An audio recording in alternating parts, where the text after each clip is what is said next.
ਮੇਰਾ ਸਮੋਸੇ ਦਾ ਹੋਟਲ ਸੀ ਪਰ ਬਹੁਤ ਘੱਟ ਚੱਲਦਾ ਸੀ। ਇੱਕ ਦਿਨ ਇੱਕ ਔਰਤ ਮੇਰੀ ਦੁਕਾਨ 'ਤੇ ਸਮੋਸੇ ਲੈਣ ਆਈ ਤੇ ਮੈਨੂੰ ਇੱਕ ਖਾਲੀ ਬਰਤਨ ਫੜਾ ਗਈ ਤੇ ਕਹਿਣ ਲੱਗੀ ਕਿ ਸਮੋਸੇ ਦਾ ਮਸਾਲਾ ਇਸੇ ਬਰਤਨ ਵਿੱਚ ਬਣਾਈ, ਫਿਰ ਦੇਖੀ ਕਮਾਲ। ਮੈਂ ਇਸ ਤਰ੍ਹਾਂ ਹੀ ਕੀਤਾ ਤੇ ਹੈਰਾਨ ਰਹਿ ਗਿਆ। ਜਦ ਇੱਕ ਦਿਨ ਵਿੱਚ ਹੀ ਮੇਰੇ ਹੋਟਲ ਵਿੱਚ ਇੰਨੀ ਭੀੜ ਲੱਗ ਗਈ। ਪਰ ਹੈਰਾਨੀ ਵਾਲੀ ਗੱਲ ਇਹ ਵੀ ਸੀ ਕਿ ਸਭ ਮਰਦ ਹੀ ਮੇਰੇ ਹੋਟਲ ਵਿੱਚ ਸਮੋਸੇ ਲੈ ਕੇ ਜਾਂਦੇ, ਕਦੇ ਕੋਈ ਔਰਤ ਨਹੀਂ ਆਈ ਸੀ। ਇੱਕ ਦਿਨ ਇੱਕ ਆਦਮੀ ਕਹਿਣ ਲੱਗਿਆ ਕਿ ਭਾਈ, ਜਿਸ ਦਿਨ ਤੋਂ ਮੈਂ ਤੇਰੇ ਸਮੋਸੇ ਆਪਣੀ ਘਰਵਾਲੀ ਨੂੰ ਖਿਲਾਏ ਹਨ, ਉਹ ਮੇਰੀ ਬਹੁਤ ਸੇਵਾ ਕਰਨ ਲੱਗੀ ਹੈ। ਹਾਲਾਂਕਿ ਉਹ ਪਹਿਲਾਂ ਬਹੁਤ ਬਦਤਮੀਜ਼ ਸੀ। ਮੈਂ ਬਹੁਤ ਹੈਰਾਨ ਹੋਇਆ ਤੇ ਉਸੇ ਦਿਨ ਮੈਂ ਸਮੋਸੇ ਘਰ ਲੈ ਆਇਆ ਤੇ ਆਪਣੀ ਘਰਵਾਲੀ ਨੂੰ ਖਿਲਾਏ। ਪਰ ਥੋੜੇ ਹੀ ਟਾਈਮ ਬਾਅਦ ਮੇਰੇ ਪੈਰਾਂ ਥੱਲਿਓਂ ਜ਼ਮੀਨ ਨਿਕਲ ਗਈ ਜਦ ਮੇਰੀ ਘਰਵਾਲੀ। ਸਵੇਰ ਤੋਂ ਸ਼ਾਮ ਹੋ ਗਈ ਸੀ ਪਰ ਹੁਣ ਤੱਕ ਮੇਰੇ ਹੋਟਲ ਵਿੱਚ ਸਿਰਫ 2 ਹੀ ਗ੍ਰਾਹਕ ਆਏ ਸਨ। ਉਹਨਾਂ ਨੇ ਹੀ 100-100 ਦੇ ਰੁਪਏ ਦੇ ਸਮੋਸੇ ਖਰੀਦੇ ਸਨ। ਮੈਂ ਇੰਨਾ ਜ਼ਿਆਦਾ ਮਸਾਲਾ ਤਿਆਰ ਕਰ ਲਿਆ ਸੀ ਤੇ ਹੁਣ ਉਮੀਦ ਭਰੀਆਂ ਨਜ਼ਰਾਂ ਨਾਲ ਇਸ ਨੂੰ ਦੇਖ ਰਿਹਾ ਸੀ। ਇਹ ਮਸਾਲਾ ਤਾਂ ਖਰਾਬ ਹੋ ਜਾਣਾ ਸੀ ਤੇ ਇਹ ਤਾਂ ਬਹੁਤ ਘਾਟੇ ਦਾ ਸੌਦਾ ਸੀ। ਮੈਨੂੰ ਨੇਹਾ ਦਾ ਗੁੱਸਾ ਸੋਚ-ਸੋਚ ਕੇ ਹੀ ਡਰ ਲੱਗ ਰਿਹਾ ਸੀ। ਉਸਨੇ 200 ਰੁਪਏ ਦੇਖ ਕੇ ਅੱਜ ਬਹੁਤ ਹੰਗਾਮਾ ਕਰਨਾ ਸੀ। ਮੈਂ ਇਹ ਸੋਚ ਹੀ ਰਿਹਾ ਸੀ ਕਿ ਇੰਨੇ ਨੂੰ ਮੈਨੂੰ ਕਿਸੇ ਨੇ ਆਵਾਜ਼ ਮਾਰੀ, "ਸਾਹਿਬ, ਸਮੋਸੇ ਹੈਗੇ?" ਮੈਂ ਦੇਖਿਆ ਤਾਂ ਇੱਕ ਔਰਤ ਖੜੀ ਸੀ। ਮੈਂ ਕਿਹਾ, "ਹਾਂਜੀ ਹੈਗੇ ਨੇ, ਕਿੰਨੇ ਚਾਹੀਦੇ ਨੇ?" ਉਹ ਔਰਤ ਨਜ਼ਰਾਂ ਝੁਕਾ ਕੇ ਬੋਲੀ ਕਿ ਬਸ ਇੰਨੇ ਦੇ ਦਿਓ ਕਿ ਮੇਰਾ ਪੇਟ ਭਰ ਜਾਵੇ, ਪਰ ਮੈਂ ਉਧਾਰ ਦੇ ਹਿਸਾਬ ਨਾਲ ਆਈ ਹਾਂ। ਇਸ ਵਕਤ ਮੇਰੇ ਕੋਲ ਪੈਸੇ ਨਹੀਂ ਹਨ, ਭੁੱਖ ਨਾਲ ਮਜਬੂਰ ਹੋ ਗਈ ਹਾਂ, ਨਹੀਂ ਤਾਂ ਮੈਨੂੰ ਕਿਸੇ ਦੇ ਅੱਗੇ ਹੱਥ ਫੈਲਾਉਣਾ ਚੰਗਾ ਨਹੀਂ ਲੱਗਦਾ। ਮੈਂ ਹੱਸ ਕੇ ਕਿਹਾ, "ਤੁਸੀਂ ਫਿਕਰ ਨਾ ਕਰੋ, ਹੋਟਲ ਦੇ ਅੰਦਰ ਆ ਜਾਓ। ਵੈਸੇ ਵੀ ਮੇਰੀ ਦੁਕਾਨ ਕਿਹੜਾ ਇੰਨੀ ਚੱਲਦੀ ਹੈ, ਇਹ ਮਸਾਲਾ ਵੀ ਪਿਆ ਪਿਆ ਖਰਾਬ ਹੋ ਜਾਣਾ ਏ।" ਉਹ ਔਰਤ ਹੋਟਲ ਵਿੱਚ ਇੱਕ ਟੇਬਲ 'ਤੇ ਬੈਠ ਗਈ। ਮੈਂ ਸਮੋਸਾ, ਰਾਇਤਾ ਤੇ ਖਾਸ ਕਿਸਮ ਦਾ ਸਲਾਦ ਬਣਾ ਕੇ ਉਸ ਦੇ ਅੱਗੇ ਰੱਖ ਦਿੱਤਾ। ਅਹਿਸਾਨ ਦੀ ਖੁਸ਼ੀ ਵਿੱਚ ਉਸ ਦੀਆਂ ਅੱਖਾਂ ਵਿੱਚ ਪਾਣੀ ਆ ਗਿਆ ਸੀ। ਜਦ ਖਾ ਕੇ ਉਹ ਹੋਟਲ ਤੋਂ ਬਾਹਰ ਜਾਣ ਲੱਗੀ ਤਾਂ ਕਹਿਣ ਲੱਗੀ, "ਸਾਹਿਬ, ਮੈਂ ਇਹ ਕਰਜ਼ ਜ਼ਰੂਰ ਚੁਕਾਵਾਂਗੀ।" ਮੈਂ ਕਿਹਾ, "ਮੈਂ ਇਹ ਸਮੋਸੇ ਤੈਨੂੰ ਇਨਸਾਨੀਅਤ ਦੇ ਖਾਤਰ ਖਿਲਾਏ ਹਨ ਤੇ ਇਸ ਦਾ ਜੋ ਵੀ ਭੁਗਤਾਨ ਹੈ ਉਹ ਰੱਬ ਆਪੇ ਮੇਰੀ ਝੋਲੀ ਵਿੱਚ ਪਾ ਦੇਵੇਗਾ।" ਫਿਰ ਉਹ ਔਰਤ ਚਲੇ ਗਈ। ਮੈਂ ਬਾਕੀ ਬਚੇ ਮਸਾਲੇ ਦੇ ਵੀ ਸਮੋਸੇ ਬਣਾ ਲਏ ਤੇ ਸੜਕ ਉੱਪਰ ਬੈਠੇ ਗਰੀਬ ਲੋਕਾਂ ਵਿੱਚ ਵੰਡ ਦਿੱਤੇ। ਬਾਕੀ ਬਚੇ ਹੋਏ ਘਰ ਲੈ ਗਿਆ। ਫਿਰ ਉਹੀ ਹੋਇਆ ਜਿਸ ਦਾ ਡਰ ਸੀ। ਨੇਹਾ ਨੇ 200 ਰੁਪਏ ਦੇਖੇ ਤਾਂ ਮੇਰੇ ਨਾਲ ਲੜਨ ਲੱਗੀ। ਕਹਿਣ ਲੱਗੀ, "ਮੈਂ ਤਾਂ ਉਸ ਦਿਨ ਨੂੰ ਕੋਸ ਰਹੀ ਹਾਂ ਜਿਸ ਦਿਨ ਤੇਰੇ ਨਾਲ ਵਿਆਹੀ ਗਈ ਸੀ। ਪਤਾ ਨਹੀਂ ਮੇਰੇ ਮਾਂ-ਬਾਪ ਨੇ ਕਿਆ ਸੋਚ ਕੇ ਤੇਰੇ ਨਾਲ ਰਿਸ਼ਤਾ ਕਰ ਦਿੱਤਾ। ਰੋਜ਼-ਰੋਜ਼ ਸਮੋਸੇ ਨਾਲ ਰੋਟੀ ਖਾ ਕੇ ਮੇਰਾ ਮੂੰਹ ਦਾਲ ਸਬਜ਼ੀ ਦੇ ਸਵਾਦ ਨੂੰ ਵੀ ਭੁੱਲ ਗਿਆ ਏ।" ਮੈਂ ਸ਼ਰਮਿੰਦਾ ਹੋਇਆ ਬੈਠਾ ਸੀ। ਮੈਂ ਕਿਹਾ, "ਨੇਹਾ, ਦੁਖੀ ਨਾ ਹੋ, ਰੱਬ ਸਾਡੇ ਵੀ ਚੰਗੇ ਦਿਨ ਲਿਆਵੇਗਾ।" ਉਹ ਕਹਿਣ ਲੱਗੀ ਕਿ ਚੰਗੇ ਦਿਨ ਇਸ ਜਨਮ 'ਚ ਤਾਂ ਨਹੀਂ ਮਿਲਣ ਲੱਗੇ। ਮੈਂ ਭੁੱਖੇ ਢਿੱਡ ਹੀ ਸੌਂ ਗਿਆ। ਸਵੇਰੇ ਬੇਮਨ ਨਾਲ ਹੀ ਹੋਟਲ ਗਿਆ। ਮੈਂ ਅਜੇ ਪਿਆਜ਼ ਹੀ ਕੱਟ ਰਿਹਾ ਸੀ ਕਿ ਕੱਲ੍ਹ ਵਾਲੀ ਔਰਤ ਫਿਰ ਤੋਂ ਆ ਗਈ ਤੇ ਕਹਿਣ ਲੱਗੀ, "ਮੈਂ ਤੁਹਾਡਾ ਉਧਾਰ ਚੁਕਾਉਣ ਆਈ ਹਾਂ।" ਉਸਨੇ ਮੈਨੂੰ ਇੱਕ ਵੱਡਾ ਸਾਰਾ ਬਰਤਨ ਦਿੱਤਾ ਤੇ ਕਹਿਣ ਲੱਗੀ ਕਿ ਅੱਜ ਮਸਾਲਾ ਇਸ ਵਿੱਚ ਹੀ ਤਿਆਰ ਕਰੀਂ। ਰੱਬ ਦੀ ਕਿਰਪਾ ਨਾਲ ਦੇਖਦੇ ਹੀ ਦੇਖਦੇ ਤੇਰੇ ਦਿਨ ਬਦਲ ਜਾਣਗੇ। ਮੈਂ ਉਹ ਬਰਤਨ ਲੈ ਲਿਆ ਤੇ ਫਿਰ ਉਸ ਔਰਤ ਦਾ ਸ਼ੁਕਰੀਆ ਅਦਾ ਕਰਕੇ ਆਪਣੇ ਕੰਮ ਵਿੱਚ ਬਿਜੀ ਹੋ ਗਿਆ। ਮੈਨੂੰ ਉਸ ਔਰਤ ਦੀ ਗੱਲ 'ਤੇ ਕੋਈ ਵਿਸ਼ਵਾਸ ਤਾਂ ਨਹੀਂ ਸੀ, ਕਿਉਂਕਿ ਬਰਤਨ ਬਦਲਣ ਨਾਲ ਨਸੀਬ ਤਾਂ ਕਿੱਥੇ ਬਦਲਦੇ ਹਨ। ਪਰ ਉਹ ਬਰਤਨ ਕਾਫੀ ਵੱਡਾ ਤੇ ਖੁੱਲ੍ਹਾ ਸੀ, ਇਸ ਲਈ ਮੈਂ ਮਸਾਲਾ ਉਸੇ ਵਿੱਚ ਹੀ ਤਿਆਰ ਕਰ ਲਿਆ। ਅਜੇ ਮੈਂ ਮਸਾਲਾ ਤਿਆਰ ਹੀ ਕਰ ਰਿਹਾ ਸੀ ਕਿ 2 ਗ੍ਰਾਹਕ ਆ ਕੇ ਖੜ੍ਹੇ ਹੋ ਗਏ। ਇੱਕ ਬੋਲਿਆ ਕਿ ਅੱਜ ਮੇਰੀ ਬੇਟੀ ਦਾ ਜਨਮ ਦਿਨ ਹੈ, ਮੈਨੂੰ ਸ਼ਾਮ ਦੇ 6 ਵਜੇ ਤੱਕ 2000 ਰੁਪਏ ਦੇ ਸਮੋਸੇ ਚਾਹੀਦੇ ਹਨ। ਇਹ ਸੁਣ ਕੇ ਮੈਂ ਤਾਂ ਹੱਕਾ ਬੱਕਾ ਹੀ ਰਹਿ ਗਿਆ। ਮੈਂ ਕਿਹਾ, "ਠੀਕ ਹੈ ਜੀ।" ਦੂਜਾ ਬੋਲਿਆ ਕਿ ਮੈਨੂੰ ਵੀ 500 ਰੁਪਏ ਦੇ ਸਮੋਸੇ ਚਾਹੀਦੇ ਹਨ। ਮੈਂ ਸਮੋਸੇ ਦੇ ਮਸਾਲੇ ਵੱਲ ਵੇਖਿਆ ਤਾਂ ਉਹ ਬਹੁਤ ਘੱਟ ਸੀ, ਪਰ ਮੈਂ ਉਸ ਦਾ ਆਰਡਰ ਵੀ ਲੈ ਲਿਆ ਸੀ। ਉਸ ਦਿਨ ਮੈਂ ਹੋਟਲ ਬੰਦ ਕਰਨ ਤੱਕ 4 ਵਾਰ ਮਸਾਲਾ ਬਣਾ ਚੁੱਕਿਆ ਸੀ। ਵਾਪਸ ਘਰ ਜਾਣ ਤੱਕ ਮੇਰੇ ਕੋਲ ਇੱਕ ਵੀ ਸਮੋਸਾ ਨਹੀਂ ਬਚਿਆ ਸੀ। ਮੈਂ ਬਹੁਤ ਖੁਸ਼ ਸੀ। ਮੈਂ ਨੇਹਾ ਲਈ ਅੱਧਾ ਕਿਲੋ ਪਨੀਰ ਮਸਾਲਾ ਲੈ ਗਿਆ। ਜਦ ਮੈਂ ਘਰ ਪਹੁੰਚਿਆ ਤਾਂ ਨੇਹਾ ਦੀ ਖੁਸ਼ੀ ਦਾ ਤਾਂ ਕੋਈ ਟਿਕਾਣਾ ਹੀ ਨਹੀਂ ਸੀ। ਉਹ ਕਹਿਣ ਲੱਗੀ ਕਿ ਸਾਹਿਲ, ਅੱਜ ਤੇਰੇ ਕੋਲ ਇੰਨੇ ਪੈਸੇ ਕਿੱਥੋਂ ਆ ਗਏ? ਮੈਂ ਕਿਹਾ ਕਿ ਰੱਬ ਨੇ ਅੱਜ ਤੇਰੀ ਸੁਣ ਲਈ। ਅੱਜ ਵਿਕਰੀ ਬਹੁਤ ਚੰਗੀ ਹੋਈ ਤਾਂ ਤੇਰੇ ਲਈ ਪਨੀਰ ਲੈ ਆਇਆ। ਤੂੰ ਕੱਲ ਫਰਮਾਇਸ਼ ਕੀਤੀ ਸੀ ਨਾ। ਨੇਹਾ ਬਹੁਤ ਖੁਸ਼ ਹੋ ਗਈ ਸੀ। ਦਰਅਸਲ ਮੈਂ ਆਪਣੀ ਜ਼ਿੰਦਗੀ ਦਾ ਅੱਧਾ ਹਿੱਸਾ ਤਨਹਾਈ ਵਿੱਚ ਹੀ ਗੁਜ਼ਾਰਿਆ ਸੀ। ਜਦ ਮੈਂ 15 ਸਾਲ ਦਾ ਹੋਇਆ ਸੀ ਤਾਂ ਮੇਰੀ ਮਾਂ ਗੁਜ਼ਰ ਗਈ ਸੀ। ਪਿਤਾ ਜੀ ਮਜ਼ਦੂਰ ਸਨ। ਉਹ ਮਜ਼ਦੂਰੀ ਕਰਕੇ ਮੇਰਾ ਢਿੱਡ ਪਾਲਦੇ ਸਨ। ਪਿਤਾ ਜੀ ਕੰਮ ਲਈ ਸਵੇਰੇ ਨਿਕਲ ਜਾਂਦੇ ਸਨ ਤੇ ਸ਼ਾਮ ਨੂੰ ਹੀ ਘਰ ਆਉਂਦੇ ਸਨ। ਉਹ ਮੇਰੇ ਨਾਲ ਕੁਝ ਗੱਲਾਂ ਕਰਦੇ ਤੇ ਮੇਰੇ ਸਕੂਲ ਬਾਰੇ ਪੁੱਛਦੇ। ਮੈਂ ਕਹਿ ਦਿੰਦਾ ਕਿ ਹਾਂ, ਮੈਂ ਸਕੂਲ ਜਾਂਦਾ ਹਾਂ, ਜਦ ਕਿ ਅਸਲੀਅਤ ਇਹ ਸੀ ਕਿ ਮਾਂ ਦੇ ਜਾਣ ਤੋਂ ਬਾਅਦ ਮੈਂ ਸਕੂਲ ਜਾਣਾ ਹੀ ਛੱਡ ਦਿੱਤਾ ਸੀ। ਮੈਂ ਸਾਰਾ ਦਿਨ ਅਵਾਰਾ ਗਲੀਆਂ ਵਿੱਚ ਘੁੰਮਦਾ ਰਹਿੰਦਾ ਸੀ। ਪਿਤਾ ਜੀ ਇੱਕ ਦਿਨ ਛੱਤ ਤੋਂ ਗਿਰ ਗਏ ਤੇ ਉਹਨਾਂ ਦੀ ਰੀੜ੍ਹ ਦੀ ਹੱਡੀ 'ਤੇ ਸੱਟ ਲੱਗੀ ਤੇ ਉਹ ਮੰਜੇ 'ਤੇ ਪੈ ਗਏ। ਪਿਤਾ ਜੀ ਦੇ ਕੰਮ 'ਤੇ ਨਾ ਜਾਣ ਕਰਕੇ ਘਰ ਦੇ ਹਾਲਾਤ ਵੀ ਬਹੁਤ ਮਾੜੇ ਹੋ ਗਏ ਸਨ। ਹੋਰ ਕੋਈ ਚਾਰਾ ਨਹੀਂ ਸੀ ਤਾਂ ਪਿਤਾ ਜੀ ਨੇ ਮੈਨੂੰ ਸਮੋਸੇ ਬਣਾ ਕੇ ਵੇਚਣ ਦੀ ਸਲਾਹ ਦਿੱਤੀ। ਉਹ ਮੰਜੇ 'ਤੇ ਬੈਠੇ ਮਸਾਲਾ ਤਿਆਰ ਕਰ ਦਿੰਦੇ ਤੇ ਮੈਂ ਬਾਹਰ ਗਲੀ ਵਿੱਚ ਜਾ ਕੇ ਉਸ ਨੂੰ ਤਾਲ ਦਿਆ ਕਰਦਾ ਸੀ। ਪਿਤਾ ਜੀ 2-4 ਸਾਲ ਮੰਜੇ 'ਤੇ ਪਏ ਰਹੇ ਤੇ ਫਿਰ ਰੱਬ ਨੂੰ ਪਿਆਰੇ ਹੋ ਗਏ। ਮੈਂ ਇਸ ਦੁਨੀਆ 'ਤੇ ਬਿਲਕੁਲ ਇਕੱਲਾ ਰਹਿ ਗਿਆ ਸੀ। ਸਮੋਸੇ ਵੇਚ ਕੇ ਮੇਰਾ ਖਰਚਾ ਨਿਕਲ ਜਾਂਦਾ ਸੀ। ਮੇਰੀ ਉਮਰ ਵੀ ਵੱਧਦੀ ਜਾ ਰਹੀ ਸੀ। ਫਿਰ ਮੇਰਾ ਮਾਮਾ ਮੇਰੇ ਲਈ ਰਿਸ਼ਤਾ ਲੱਭਣ ਲੱਗਾ, ਪਰ ਕੁੜੀ ਵਾਲਿਆਂ ਵੱਲੋਂ ਕੋਈ ਗੱਲ ਹੀ ਸਿਰੇ ਨਹੀਂ ਚੜ੍ਹਦੀ ਸੀ। ਫਿਰ ਆਖਰਕਾਰ ਇੱਕ ਰਿਸ਼ਤਾ ਸਿਰੇ ਚੜ੍ਹਿਆ। ਉਹਨਾਂ ਨੇ ਮੇਰਾ ਵਿਆਹ ਨੇਹਾ ਨਾਲ ਕਰਵਾ ਦਿੱਤਾ ਸੀ। ਨੇਹਾ ਇੱਕ ਗਰੀਬ ਪਰਿਵਾਰ ਦੀ ਕੁੜੀ ਸੀ। ਮੈਨੂੰ ਲੱਗਿਆ ਸੀ ਕਿ ਉਹ ਮੇਰੇ ਨਾਲ ਖੁਸ਼ ਰਹੇਗੀ, ਪਰ ਉਹ ਤਾਂ ਬਹੁਤ ਹੀ ਚਿੜਚਿੜੀ ਸੀ। ਉਹ ਕਹਿੰਦੀ ਸੀ ਕਿ ਮੈਂ ਆਪਣੇ ਮਾਂ-ਬਾਪ ਦੇ ਘਰ ਵੀ ਗਰੀਬੀ ਹੀ ਦੇਖੀ ਹੈ ਤੇ ਇੱਥੇ ਵੀ ਮੇਰੇ ਪੱਲੇ ਗਰੀਬੀ ਹੀ ਪੈ ਗਈ। ਮੈਂ ਇਹ ਸਭ ਬਰਦਾਸ਼ਤ ਨਹੀਂ ਕਰ ਸਕਦੀ। ਤੈਨੂੰ ਕਿਸੇ ਵੀ ਤਰ੍ਹਾਂ ਮੇਰੀਆਂ ਖੁਆਇਸ਼ਾਂ ਨੂੰ ਪੂਰਾ ਕਰਨਾ ਹੋਵੇਗਾ। ਸ਼ਾਇਦ ਰੱਬ ਵੀ ਮੇਰੇ ਨਾਲ ਨਾਰਾਜ਼ ਹੋ ਗਏ ਸਨ, ਕਿਉਂਕਿ ਵਿਆਹ ਤੋਂ ਬਾਅਦ ਮੇਰੇ ਸਮੋਸੇ ਬਣਨੇ ਵੀ ਬੰਦ ਹੋ ਗਏ ਸਨ। ਇੱਕ ਦਿਨ ਸਾਡੇ ਘਰ ਮੇਰੇ ਮਾਮਾ ਜੀ ਆਏ ਤੇ ਕਹਿਣ ਲੱਗੇ ਕਿ ਬੇਟਾ, ਤੇਰੇ ਨਾਨੇ ਦੀਆਂ ਕੁਝ ਦੁਕਾਨਾਂ ਮਿਲੀਆਂ ਹਨ। ਉਹਨਾਂ ਵਿੱਚੋਂ ਇੱਕ ਦੁਕਾਨ ਤੇਰੀ ਮਾਂ ਦੇ ਹਿੱਸੇ ਆਉਂਦੀ ਹੈ ਤੇ ਉਹ ਅਸੀਂ ਤੇਰੇ ਨਾਮ ਕਰ ਦਿੱਤੀ ਹੈ। ਮੇਰੇ ਤੇ ਰੱਬ ਦੀ ਕਿਰਪਾ ਹੋਈ ਸੀ ਕਿ ਮੈਨੂੰ ਉਹ ਦੁਕਾਨ ਮਿਲ ਗਈ। ਮੈਂ ਉਸ ਦੁਕਾਨ ਨੂੰ ਵਧੀਆ ਤੋਂ ਵਧੀਆ ਬਣਾਉਣ ਦੀ ਕੋਸ਼ਿਸ਼ ਕੀਤੀ। ਦੁਕਾਨ ਨਾਲ ਸਾਡਾ ਖਰਚਾ ਚੱਲਣ ਲੱਗਿਆ ਸੀ ਤੇ ਮੈਂ ਕਦੇ-ਕਦੇ ਨੇਹਾ ਦੀ ਖੁਆਇਸ਼ ਵੀ ਪੂਰੀ ਕਰ ਦਿੰਦਾ ਸੀ। ਮੈਂ ਨੇਹਾ ਨੂੰ ਬਹੁਤ ਪਿਆਰ ਕਰਦਾ ਸੀ। ਮਾਂ ਦੇ ਜਾਣ ਤੋਂ ਬਾਅਦ ਮੇਰੀ ਜ਼ਿੰਦਗੀ ਵਿੱਚ ਆਉਣ ਵਾਲੀ ਉਹ ਪਹਿਲੀ ਔਰਤ ਸੀ। ਉਹ ਵੀ ਮਾਂ ਦੀ ਤਰ੍ਹਾਂ ਹੀ ਸੀ, ਪਿਆਰ ਵੀ ਕਰਦੀ ਸੀ ਤੇ ਹਰ ਵਕਤ ਲੜਦੀ ਵੀ ਰਹਿੰਦੀ ਸੀ। ਪਰ ਅੱਜ ਕੱਲ੍ਹ ਤਾਂ ਉਹ ਬਹੁਤ ਹੀ ਗੁੱਸੇ ਵਿੱਚ ਰਹਿੰਦੀ ਸੀ, ਕਿਉਂਕਿ ਸਮੋਸੇ ਦੀ ਵਿਕਰੀ ਵੀ ਨਾ ਦੇ ਬਰਾਬਰ ਸੀ। ਪਰ ਅੱਜ ਜੋ ਹੋਇਆ ਸੀ ਉਸ ਨਾਲ ਮੈਨੂੰ ਉਮੀਦ ਦੀ ਕਿਰਨ ਨਜ਼ਰ ਆਉਣ ਲੱਗੀ ਸੀ।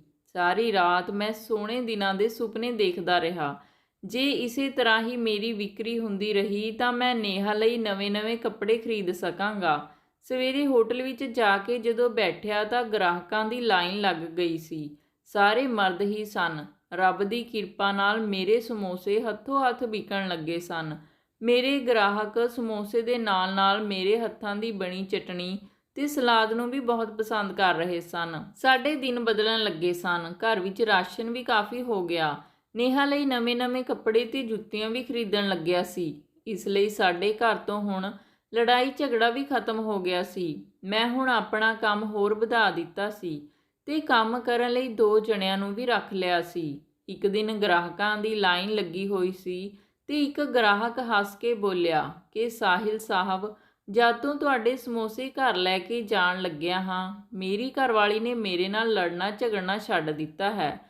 ਹੁਣ ਸਾਡੇ ਘਰ ਬਹੁਤ ਸਕੂਨ ਰਹਿਣ ਲੱਗਿਆ ਹੈ। ਦੂਜਾ ਗ੍ਰਾਹਕ ਹੱਸ ਕੇ ਬੋਲਿਆ ਕਿ ਯਾਰ, ਇਹ ਤਾਂ ਤੂੰ ਸਾਡੇ ਘਰ ਦੀ ਕਹਾਣੀ ਦੱਸ ਦਿੱਤੀ।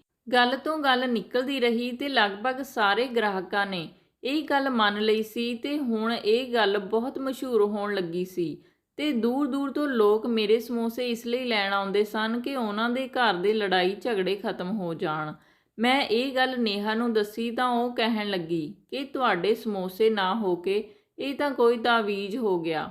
ਮੈਂ ਵੀ ਉਸ ਦੀ ਗੱਲ ਸੁਣ ਕੇ ਮੁਸਕਰਾ ਪਿਆ। ਮੈਨੂੰ ਅਕਸਰ ਉਹ ਬਰਤਨ ਵਾਲੀ ਔਰਤ ਦੀ ਯਾਦ ਸਤਾਉਂਦੀ ਸੀ। ਮੈਂ ਚਾਹੁੰਦਾ ਸੀ ਕਿ ਉਹ ਮੈਨੂੰ ਇੱਕ ਵਾਰ ਹੀ ਮਿਲ ਜਾਵੇ ਤਾਂ ਮੈਂ ਉਸ ਨੂੰ ਪੁੱਛ ਲਵਾਂ ਕਿ ਉਸ ਦੇ ਬਰਤਨ ਵਿੱਚ ਕੀ ਕਰਾਮਾਤ ਹੈ ਕਿ ਮੇਰੇ ਦਿਨ ਬਦਲ ਗਏ। ਮੈਂ ਆਪਣਾ ਪੁਰਾਣਾ ਘਰ ਵੇਚ ਕੇ ਨਵਾਂ ਘਰ ਖਰੀਦ ਲਿਆ ਸੀ ਤੇ 2 ਹੋਰ ਦੁਕਾਨਾਂ ਵੀ ਖਰੀਦ ਲਈਆਂ ਸਨ। ਹੁਣ ਸਾਡੇ ਘਰ ਖੁਸ਼ੀਆਂ ਹੀ ਖੁਸ਼ੀਆਂ ਸਨ।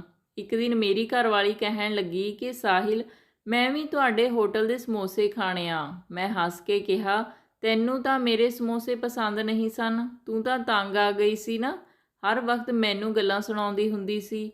ਨੇਹਾ ਸ਼ਰਮਿੰਦਾ ਹੋ ਗਈ ਤੇ ਕਹਿਣ ਲੱਗੀ ਕਿ ਪੁਰਾਣੀਆਂ ਗੱਲਾਂ ਤੁਸੀਂ ਭੁੱਲ ਕਿਉਂ ਨਹੀਂ ਜਾਂਦੇ? ਤੁਸੀਂ ਇਹ ਵੀ ਤਾਂ ਯਾਦ ਕਰੋ ਨਾ ਕਿ ਤੁਹਾਡੇ ਮੁਸ਼ਕਲ ਸਮੇਂ ਵਿੱਚ ਮੈਂ ਤੁਹਾਡਾ ਕਿੰਨਾ ਸਾਥ ਦਿੱਤਾ ਸੀ।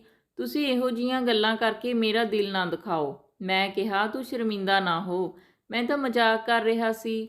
ਅਗਲੇ ਦਿਨ ਵੀ ਹੋਟਲ 'ਤੇ ਇਸੇ ਤਰ੍ਹਾਂ ਹੀ ਭੀੜ ਸੀ, 1 ਮਿੰਟ ਦੀ ਵੀ ਫੁਰਸਤ ਨਹੀਂ ਸੀ। ਇਸ ਲਈ ਮੈਂ ਨੇਹਾ ਲਈ ਸਮੋਸੇ ਲੈ ਕੇ ਆਉਣਾ ਭੁੱਲ ਗਿਆ।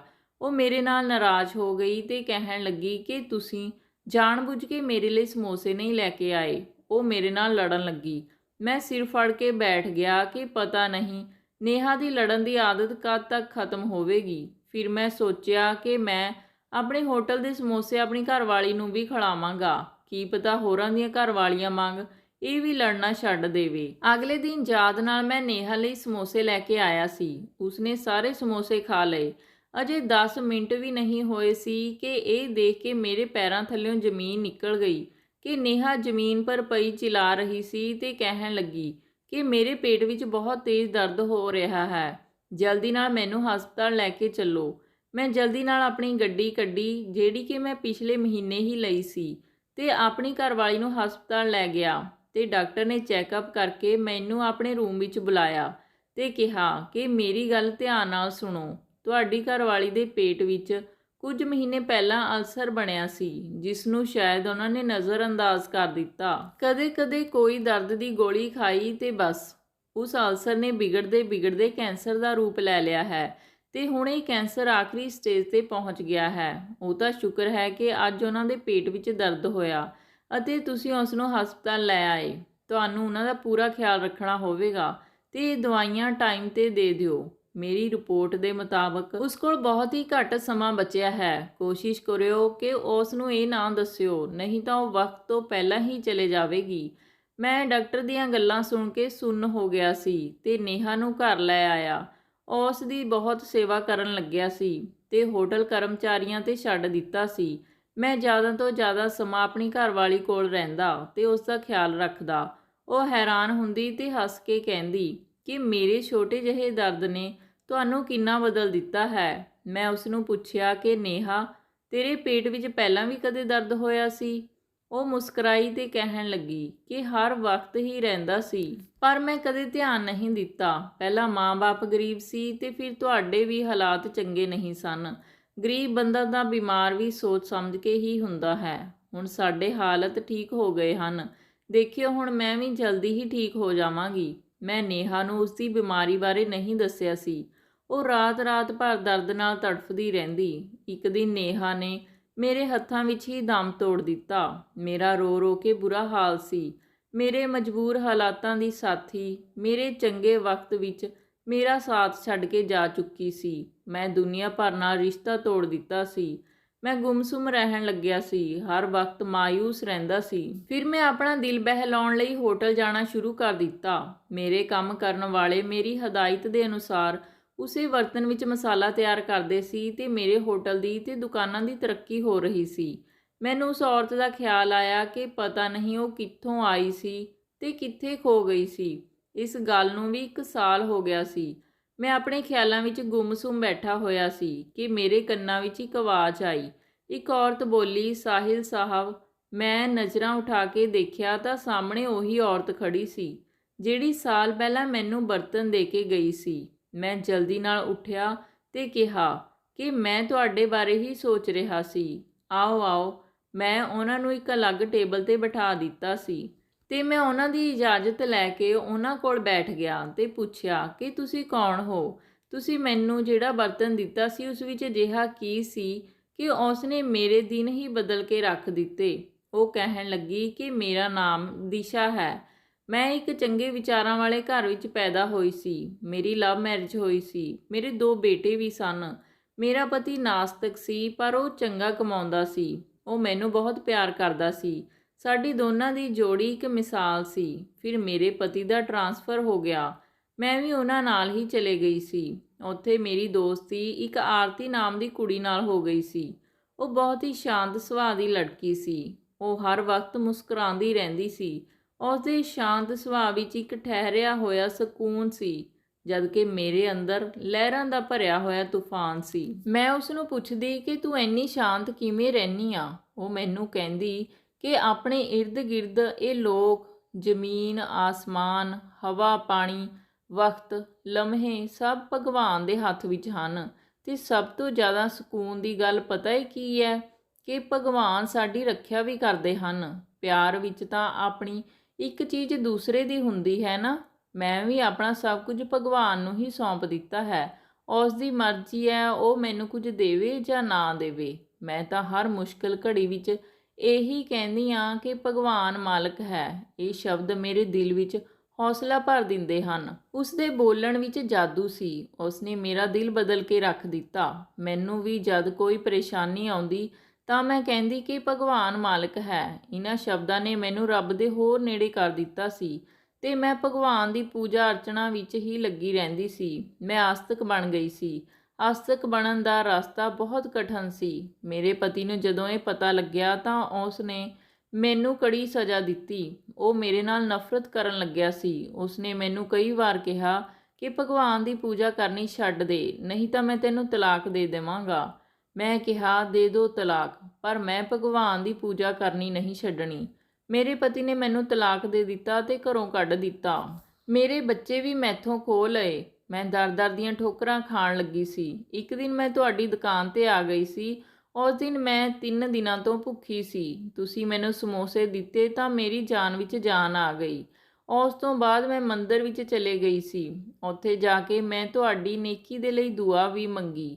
ਮੈਂ ਜਾਣਦੀ ਸੀ ਕਿ ਮੈਂ ਭਗਵਾਨ ਲਈ ਬਹੁਤ ਕੁਝ ਛੱਡਿਆ ਸੀ, ਇਸ ਲਈ ਉਹ ਮੈਨੂੰ ਖਾਲੀ ਹੱਥ ਨਹੀਂ ਮੋੜਨਗੇ। ਉਹਨਾਂ ਦੇ ਆਸ਼ੀਰਵਾਦ ਨੇ ਤੁਹਾਡੇ ਹੋਟਲ ਵਿੱਚ ਬਰਕਤ ਪਾ ਦਿੱਤੀ ਸੀ ਤੇ ਖਾਣ ਵਾਲਿਆਂ ਦੇ ਘਰ ਵਿੱਚ ਇਤਫਾਕ ਅਤੇ ਪਿਆਰ ਵੀ ਪਾ ਦਿੱਤਾ ਸੀ। ਮੈਂ ਉਸ ਦੀਆਂ ਗੱਲਾਂ ਸੁਣ ਕੇ ਬਹੁਤ ਹੀ ਗਦਗਦ ਹੋ ਗਿਆ ਸੀ ਤੇ ਮੇਰੀਆਂ ਅੱਖਾਂ ਵਿੱਚੋਂ ਹੰਝੂ ਨਿਕਲ ਰਹੇ ਸਨ। ਮੈਂ ਕਿਹਾ ਕਿ ਅਸੀਂ ਕਿੰਨੇ ਬਦਨਸੀਬ ਲੋਕ ਹਾਂ। ਸਾਨੂੰ ਰੱਬ ਦਾ ਸਾਥ ਤਾਂ ਬਹੁਤ ਮਿਲਿਆ ਹੈ, ਪਰ ਅਸੀਂ ਕਦੇ ਕਦਰ ਨਹੀਂ ਕਰਦੇ। ਖੁਦ ਨੂੰ ਪੈਸਾ ਕਮਾਉਣ ਵਿੱਚ ਇੰਨਾ ਉਲਝਾ ਦਿੱਤਾ ਕਿ ਅਸੀਂ ਭਗਵਾਨ ਨੂੰ ਹੀ ਭੁੱਲ ਬੈਠੇ। ਫਿਰ ਪਤਾ ਨਹੀਂ ਮੈਨੂੰ ਕੀ ਹੋਇਆ। ਮੈਂ ਕਿਹਾ ਕਿ ਦਿਸ਼ਾ, ਮੇਰੇ ਨਾਲ ਵਿਆਹ ਕਰਾ ਕੇ ਆਪਣੀਆਂ ਸਾਰੀਆਂ ਜ਼ਿੰਮੇਵਾਰੀਆਂ ਮੈਨੂੰ ਦੇ ਦਿਓ। ਦਿਸ਼ਾ ਦੀਆਂ ਅੱਖਾਂ ਵਿੱਚ ਹੰਝੂ ਆ ਗਏ ਸਨ। ਉਸ ਨੇ ਕਿਹਾ ਕਿ ਜਿਸਨੇ ਤੁਹਾਡੇ ਮੂੰਹ 'ਚੋਂ ਇਹ ਸ਼ਬਦ ਕਢਵਾਏ ਹਨ, ਮੈਂ ਉਸ ਭਗਵਾਨ ਦੀ ਪਰਮ ਭਗਤ ਹਾਂ। ਮੈਂ ਤੁਹਾਡੇ ਨਾਲ ਵਿਆਹ ਕਰਨ ਨੂੰ ਤਿਆਰ ਹਾਂ। ਮੈਂ ਬਹੁਤ ਖੁਸ਼ ਸੀ। ਫਿਰ ਦਿਸ਼ਾ ਨੂੰ ਵਿਆਹ ਕਰਾ ਕੇ ਆਪਣੇ ਘਰ ਲੈ ਗਿਆ। ਦਿਸ਼ਾ ਨੇ ਮੇਰੀ ਜ਼ਿੰਦਗੀ ਖੁਸ਼ੀਆਂ ਨਾਲ ਭਰ ਦਿੱਤੀ ਸੀ। ਭਗਵਾਨ ਨੇ ਮੈਨੂੰ ਦਿਸ਼ਾ ਤੋਂ ਇੱਕ ਸੰਤਾਨ ਵੀ ਦਿੱਤੀ ਸੀ। ਮੈਂ ਭਗਵਾਨ ਦਾ ਜਿੰਨਾ ਵੀ ਸ਼ੁਕਰੀਆ ਅਦਾ ਕਰਦਾ ਉਹ ਘੱਟ ਸੀ। ਤਾਂ ਦੋਸਤੋ, ਇਹ ਸੀ ਅੱਜ ਦੀ ਕਹਾਣੀ। ਜੇ ਕਹਾਣੀ ਤੁਹਾਨੂੰ ਵਧੀਆ ਲੱਗੀ ਤਾਂ ਲਾਈਕ, ਸ਼ੇਅਰ ਤੇ ਸਬਸਕ੍ਰਾਈਬ ਜ਼ਰੂਰ ਕਰ ਦਿਓ ਜੀ। ਧੰਨਵਾਦ ਜੀ।